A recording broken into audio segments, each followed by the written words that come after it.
কাণ্ড সেটা কি জানো? তোমাদের দাদা ভাই চিলি ফিশ খাওয়ার জন্য ভেটকি মাছ নিয়ে এসছে, ছোট ছোট করে কেটে নিয়ে এসছে। তো চিলি ফিশ করার তো ঝামেলা আছে, আগের দিন ভালো লেগেছে বলে আবার নিয়ে এসছে, ঝামেলা আছে। তো যার জন্য আমি এটাকে আজকে ভাপা করেছি। তোমাদের কাছ থেকে দেখাই কি কি রান্না করেছি আর ভাপাটা কেমন হয়েছে দেখতে।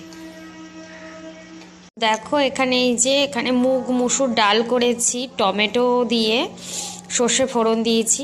আর এখানে হলো এটা হলো শালগম, আগের দিন করেছিলাম আজও করেছি। শালগম আমার বেশ পছন্দ, মানে আমার ভালো লাগে আর কি, তো যার জন্য শালগমটা করা। এখানে হচ্ছে ডাল দিয়ে খেতে বেগুন ভাজা। আর এটা হলো এই যে মাছ, ভেটকি মাছ নিয়ে এসেছিলো, তো সেটাকে আমি একেবারে সব মশলাপাতি দিয়ে মেখে টিফিন বক্সে করে ভাপিয়ে নিয়েছি। তো এই হলো আজকের লাঞ্চ। তো কেমন লাগলো অবশ্যই একটা কমেন্টে জানাবে।